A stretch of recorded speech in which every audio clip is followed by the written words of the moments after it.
Este vídeo é um oferecimento da Amazon, onde você encontrará todos os livros ambientados no universo das crônicas, bem como os mais incríveis produtos relacionados às crônicas, a Game of Thrones e a House of the Dragon, sempre com os melhores preços. Para conferir, basta clicar nos primeiros links na descrição abaixo. Comprando através deles, você estará me ajudando a produzir diariamente e tornando o MGF cada vez mais forte.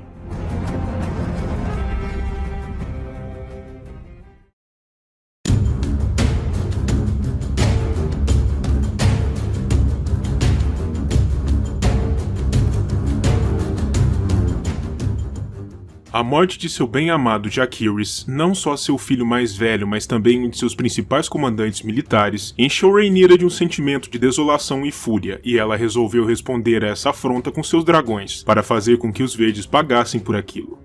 Enquanto Sor Criston, Aemond e Vhagar se encontravam distantes de Porto Real, Daemon e Caraxes se juntaram a Rhaenyra e Syrax, e eles caíram por sobre as fracas defesas da cidade, enquanto os navios de Lord Corlys navegavam para dentro da Baía da Água Negra, fechando uma das únicas rotas de fuga possíveis. Grande Mestre Orwyle, ainda fiel aos verdes, bem tentou despachar diversos corvos mensageiros com pedidos de ajuda, mas foi aprisionado antes que conseguisse mandar sequer uma ave, e os mensageiros a cavalo foram capturados nos portões da cidade, antes que pudessem tomar seu caminho. Todos os 7 comandantes dos 7 portões de Porto Real foram capturados ou mortos pelos mantos dourados que ainda permaneciam fiéis a Daemon, de modo que os portões estavam escancarados para a chegada dos homens negros que vinham com a frota Velaryon, e a cidade mais importante dos reinos caiu sem grande resistência, em menos de um dia. Ainda assim, o rei conseguiu escapar, juntamente com a princesa Jaehaera, o príncipe Maelor e Lord Larry Strong, seu aliado próximo, e enquanto Jaehaera foi mandada pelo Lorde para Ponta Tempestade, Maelor foi enviado para Vila Velha, ambos escoltados por mantos brancos, para garantir a continuidade da linhagem de Aegon mesmo que este viesse a ser capturado. Todos os membros restantes do Conselho Verde na capital se renderam e Rhaenyra assumiu seu lugar no trono. A rainha viúva Alicent foi poupada, de acordo com Rhaenyra, em nome do amor que seu pai nutrira por ela, mas o pai de Alicent, Sor Otto, foi decapitado por ordem da rainha, como um traidor, tal como Lord Jasper Wilde. Sor Tywin Lannister, outro traidor notório, foi entregue aos torturadores reais, com a esperança de que as sessões de dor inominável soltassem sua língua, para que ele revelasse para onde havia mandado pelo menos parte do tesouro real, que estava escondido em algum lugar que os verdes ainda controlavam. Depois de assegurar seu domínio por sobre a cidade, Rhaenyra convocou seus 2 únicos filhos ainda seguramente vivos, Joffrey e Aegon o Jovem, até a cidade, para que ficassem ao lado da mãe e fossem mais facilmente protegidos. Enquanto tudo isso ocorria na corte, em Harrenhal, Sor Criston e Aemond já não conseguiam mais concordar sobre seu próprio plano de ação. O príncipe regente desejava retornar imediatamente para a capital, para atacá-la e retomar o trono que era por direito de seu irmão, enquanto o cavaleiro irmão desejava fortalecer sua posição, recuando em direção ao sul para unir suas forças às de Lord Ormond e de Daeron. Por isso, o cavaleiro liderou o exército em direção ao sul, com a anuência de Aemond, enquanto ele e Vhagar permaneceram para trás para incendiar e causar o caos nas terras fluviais, punindo os homens dos rios pelo seu apoio aos negros, ao mesmo tempo em que esperavam que isso atraísse Rhaenyra ou Daemon até lá, para confrontá-los. De volta à capital, quando a rainha Alicent ouviu que, de fato, Rhaenyra planejava partir em campanha contra Aemond e contra Daeron e que não pretendia poupar nenhum dos dois caso derrotasse, ela abandonou sua fria dignidade e implorou pela paz, enquanto ainda em correntes, em nome de seus 2 filhos que se encontravam agora sob ameaça. Ela até mesmo chegou a propor uma divisão dos 7 reinos em nome da paz, com seu filho governando a Campina, o Ocidente e as Terras da Tempestade a partir de Vila Velha, enquanto Rhaenyra governaria o restante do reino desde Porto Real, mas Rhaenyra rejeitou tal proposta, dizendo a Alicent que seus filhos haviam desistido de posições de honra e prestígio em sua corte quando lhe haviam tentado roubar seu direito de nascença, e quando tiraram as vidas de seus próprios filhos. Não, aquela guerra não seria resolvida pelas vias diplomáticas. Era um conflito de extermínio. No início daquele conflito, o cargo e a posição de mestre dos navios da corte havia sido oferecida pelos verdes a Lord Dalton Greyjoy, o senhor das Ilhas de Ferro, mas a proposta havia sido recusada pelo Lorde. Já Rhaenyra e seus negros ofereceram a ele algo bem mais do seu agrado: a possibilidade de servir à sua causa pilhando e incendiando a costa Lannister, já que os leões ocidentais lutavam por seus inimigos. Com isso, não é difícil de entender por que os Greyjoy de fato escolheram o lado negro. Com a morte de Lord Jason, a destruição da hoste Lannister às margens do Olho de Deus e a partida da hoste verde do sul até Tumbleton, o oeste se encontrava perigosamente desguarnecido naquele momento, tendo reportadamente apenas crânios e esqueletos como seus defensores então. Se aproveitando disso, os navios dos Nascidos no Ferro passaram anos pilhando a costa ocidental em uma reedição de seu costume antigo, com a anuência de Rhaenyra, para punir os Lannister por terem escolhido o lado errado naquele conflito. Os Nascidos no Ferro chegaram a capturar castelos como Case e a Ilha Justa, e embora não tenham conseguido forçar seu caminho até o próprio Rochedo Casterly, ainda assim foram capazes de saquear Lannisporto, uma das cidades mais ricas no reino. Enquanto isso, de volta às terras fluviais, Aemond e Vhagar se ocupavam de passar pelas chamas a maior parte dos povoamentos e dos castelos que viam pela frente, com destaque para Derry e a vila de Lord Harroway, nas cercanias de Harrenhal, além de outros tantos locais. Já Sir Criston, que ainda marchava em direção ao sul, encontrou tudo diante de si já morto: árvores, animais, campos cultivados, vilas, florestas e campinas.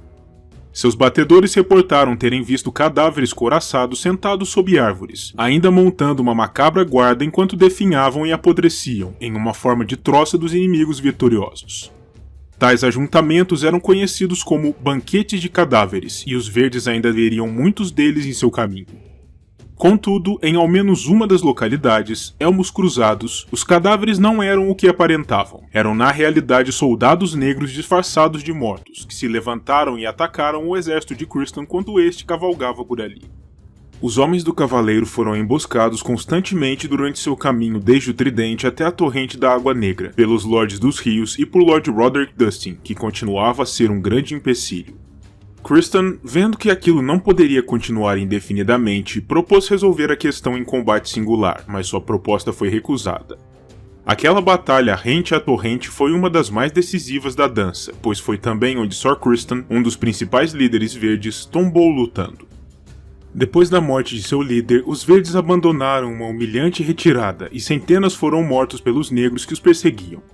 Esse verdadeiro massacre ficaria conhecido posteriormente como o Baile do Açougueiro, por motivos bastante evidentes, e marcou o ponto mais alto da facção de Rhaenyra em toda a guerra. Enquanto isso, em Lagoa da Donzela, o príncipe Daemon fixava ali seu quartel-general, juntamente com sua amante semente do dragão, Urtigas, e a partir dali, ambos voavam todos os dias em seus dragões, Caraxes e Ladrão de Ovelhas respectivamente, para dar caça a Aemond e Vhagar, que continuavam incendiando as terras fluviais, mas sem nunca conseguir encontrá-los. O exército de Lord Ormond, acompanhado por Daeron e Tessarion, lentamente avançava em direção a Porto Real, derrotando lealistas negros aonde quer que os encontrassem. Enquanto o exército verde sitiava a fortaleza de Mesalonga, a sede Merryweather, um grupo de apoiadores negros descobriu o príncipe Maelor, junto ao seu protetor, enquanto passavam por Ponte Amarga, e se atropelavam entre si na sanha de clamar o pequeno príncipe verde como seu cativo. A sanha, de fato, foi tão grande que o pobre Maelor, de apenas 3 anos de idade, foi feito em pedaços pela turba. Em retribuição, um Daemon furioso incendiou a pequena cidade, no que ficou conhecido como o Saque à Ponte Amarga, mas felizmente para os verdes, a história da princesa de Hira, irmã de Maelor, foi mais alegre. Ela conseguiu atingir Ponta Tempestade em segurança. Enquanto isso, os sementes Ulf o Branco e Hugh Martelo voaram até Tumbleton, uma cidade murada próxima, para reforçar suas defesas, prevendo que ela seria o próximo alvo dos Hightower e de Príncipe Daemon. Infelizmente, a guarnição negra ali presente era vastamente superada em números pelo exército que se aproximava, e para piorar, alguns dos soldados negros ali se mostraram como sendo homens dos verdes infiltrados. Diante desse quadro, os 2 sementes do dragão não tiveram problema algum em simplesmente virar suas casacas, passando a ser fiéis aos verdes dali em diante e ficando conhecidos para a posteridade como os 2 traidores. A batalha ali, conhecida como a primeira batalha de Tumbleton, foi dura para ambos os lados. Tanto Lord Ormond quanto seu primo, Sir Bryndon, morreram na luta, assassinados por Lord Roderick Dustin, que foi ele mesmo grave e mortalmente ferido no feito. Ainda assim, os Hightower mantiveram sua vantagem e eventualmente se sobressaíram na luta. Enquanto isso, Tessarion e Daeron, com o reforço dos traidores montados em Vermithor e Asa Prata, soltaram seu fogo por sobre Tumbleton, incendiando a cidade murada durante o saque que se seguiu. Quando a notícia sobre a grande derrota em Tumbleton chegou aos ouvidos de Rhaenyra na capital, ela ordenou que todos os portões da cidade fossem trancados e barrados. As duas traições fizeram com que o Conselho Negro passasse a questionar também a lealdade dos outros dois sementes do dragão, Sor Adan e Urtigas. Ainda que Lord Corlys tenha falado em defesa de ambos, em especial de Sor Adan, Rhaenyra mesmo assim ordenou que ambos fossem detidos e presos. Contudo, Adan foi avisado a tempo por Lord Corlys e conseguiu fugir da cidade antes de ser capturado, voando em Sea Smoke para longe de lá. Esse aviso prévio foi interpretado por Rhaenyra como uma traição a si, o que resultou em Lord Corlys sendo preso no lugar de Adan. Com isso, o caos se instaurou tanto em Porto Real quanto em Tumbleton. O comando da Força Verde que saqueava a cidade murada foi presumivelmente concedido a Sir Robert Hightower, e o príncipe Daemon ordenou a ele que detivesse aquele saque desgovernado, mas o novo comandante foi mal sucedido em sua função. Os dois sementes do dragão também estavam inquietos, com Ulf sonhando em obter Jardim de Cima como assento e profundamente frustrado por só receber Ponte Amarga como recompensa, e com Hugh sonhando em uma coroa para si mesmo. O caos instaurado ali e o sentimento de que a Força Verde não tinha mais uma liderança firme fez com que diversos homens desertassem seus postos, fazendo com que a Força Hightower diminuísse dia após dia. Por volta desse momento, em Pedra do Dragão, uma coca mercantil de nome Nessária havia portado ali para fazer reparos de emergência, uma vez que tinha sido danificada e tirada do curso por uma tempestade. Ali, os marinheiros avistaram uma briga entre dragões e no dia seguinte, diversas embarcações de pescadores locais estavam rente à costa para testemunharem o espetáculo. No fim, o cadáver quebrado e queimado da criatura feral conhecida ali como Fantasma Cinzento foi avistado e Sir Robert Quince, o castelão de Pedra do Dragão, declarou que fora outro dragão feral da ilha, o Canibal, uma criatura enorme e temível, o responsável pela morte durante a luta. Quanto a Aegon II, ele fora contrabandeado sob disfarce para fora da capital durante a queda da Fortaleza Vermelha e levado de volta à ilha Targaryen. Ali, ele e sua escolta foram eventualmente encontrados por um Sunfyre apenas parcialmente recuperado de sua provação no Ninho da Gralha. Contudo, quando partiram para capturar Baela Targaryen, uma das filhas de Daemon, ela conseguiu fugir deles montada em Moondancer, sua esguia criatura esverdeada, e uma breve porém furiosa luta entre dragões se seguiu ali. Mesmo menor e menos experiente, Moondancer foi capaz de dançar agilmente nos céus em torno de Sunfyre, ferindo-o consideravelmente, mas eventualmente, uma lufada de chamas da criatura maior cegou a jovem dragão, que caiu em solo, onde não seria mais páreo para Sunfyre, sendo morta em pouco tempo. A princesa, por sua vez, terrivelmente queimada e abatida, mas ainda viva, foi tomada como cativa, e a última resistência ao domínio de Aegon por sobre a ilha caiu, embora a luta tenha lhe rendido um par de pernas quebradas, piorando ainda mais seu quadro de saúde. Quando a notícia sobre as traições dos Sementes do Dragão chegou a Rhaenyra, ela havia ficado furiosa, e dessa forma enviou à Lagoa da Donzela e a Lord Mutton uma ordem, para que ele enviasse a Porto Real a cabeça de Urtigas, a outra semente do dragão, que havia se apossado de ladrão de ovelhas. De acordo com a Rainha Negra, Urtigas havia também se tornado uma traidora ao virar amante de Daemon, seu marido, e por isso precisava morrer. Contudo, como Urtigas era uma hóspede sob seu teto, Lord Mutton sabia que matá-la lhe traria uma maldição indizível sobre a cabeça, para não falar a respeito da ira de Daemon, que ele também precisaria encarar. Por outro lado, se ele se recusasse a obedecer a uma ordem real, ele estaria também se convertendo em um traidor dos negros. Por isso, ele e seus conselheiros escolheram o curso de ação mais seguro. Simplesmente afirmaram que nunca haviam sequer recebido tal carta com as ordens da rainha e, mais tarde naquele dia, informaram a Daemon e a Urtigas discretamente, para que pudessem tomar suas providências. Na manhã seguinte, Urtigas e Ladrão de Ovelhas partiram de Lagoa da Donzela, em direção a um destino incerto, justamente para que não fossem localizados, e embora os supostos amantes não tenham sequer emitido uma palavra de despedida, disse que, quando o Ladrão de Ovelhas tomou os céus, Caraxes rugiu em lamento. Daemon então disse a Lord Manfred que espalhasse pela região a notícia de que ele partiria ter Harrenhal novamente, para que seu sobrinho Aemond pudesse encará-lo sozinho, de homem a homem. Logo após a partida de Daemon dali, Lord Mutton removeu os estandartes negros de sua cidade e pôs a voar os dragões amarelos dourados de Aegon II sobre Lagoa da Donzela. Daemon não encontrou dificuldades em tomar Harrenhal dos poucos defensores que ali ainda se encontravam, e então se acomodou para esperar pela chegada de Aemond no bosque sagrado da fortaleza, pois ele sabia bem que seu sobrinho não recusaria um desafio como aquele. Por 13 dias, ele e Caraxes aguardaram, até que no 14º dia, eles avistaram a enorme figura de Vhagar se aproximando do castelo. Aemond estava ali, bem como sua própria amante, Alice Rivers, que se encontrava então grávida. Deixaram-na no chão, naturalmente, e Aemond então trocou algumas duras palavras com seu tio, dizendo: "Você foi um tolo por vir sozinho." Ao que Daemon respondeu: "Se eu não estivesse sozinho, você não viria." Aemond então retrucou: "E no entanto, você o está, e aqui estou. Você já viveu demais, tio." A isso, Daemon respondeu finalmente: "Nisso concordamos." Antes de romper o diálogo e montar em Caraxes, pronto para a batalha. Os dois homens levantaram voo em seus dragões e partiram para fora da fortaleza, pairando alto por sobre as águas do lago Olho de Deus. A luta que se seguiu, conhecida adequadamente como a Batalha sobre o Olho de Deus, foi épica e tremendamente brutal. Caraxes, mesmo sendo menor do que Vhagar, foi capaz de impor uma poderosa resistência, ferindo a dragão maior tanto quanto era ferido, e fechando suas mandíbulas em torno do pescoço da inimiga.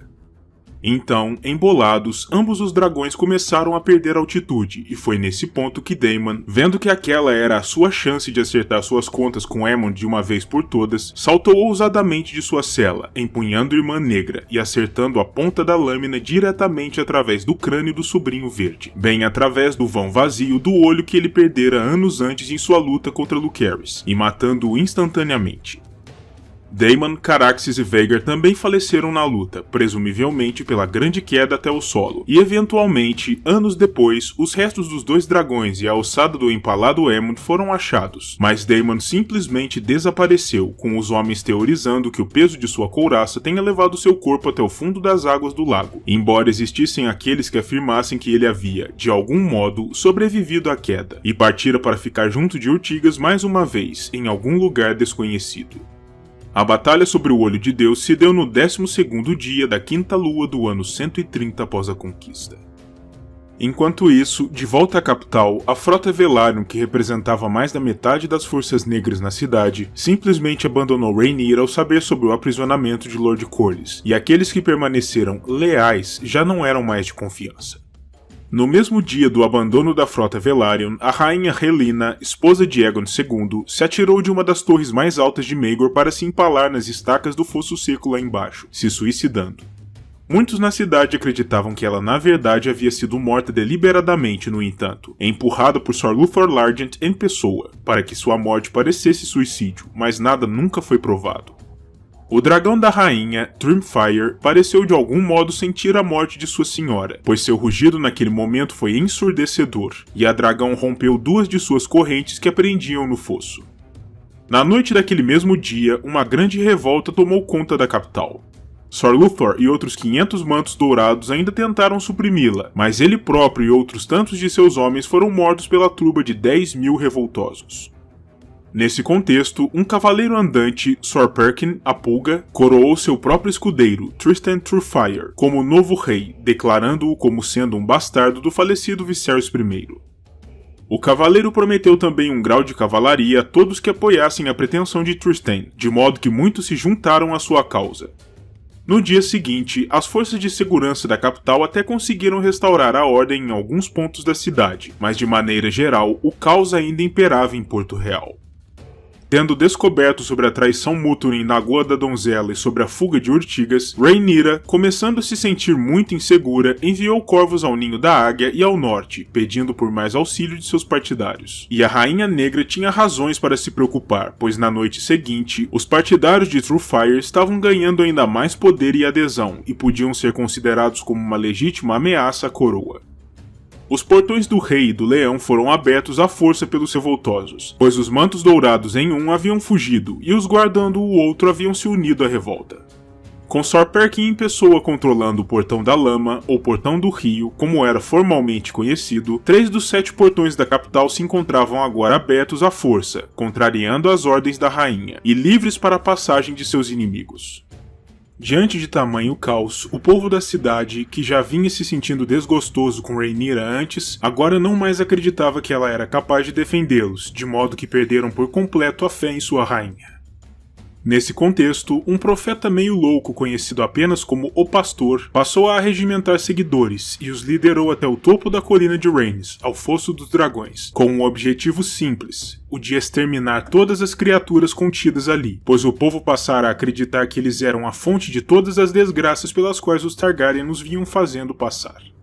Testemunhando aquele movimento, o jovem príncipe Joffrey tentou montar rapidamente em Syrax para voar até lá e libertar os outros dragões, incluindo seu próprio Tyraxes, para salvá-los, mas infelizmente para ele e para sua mãe, Syrax não permitiu que ele se mantivesse firme em suas costas, atirando o príncipe para o chão, para sua morte, pois um dragão não era um cavalo e não se submetia facilmente a ninguém que não fosse seu senhor.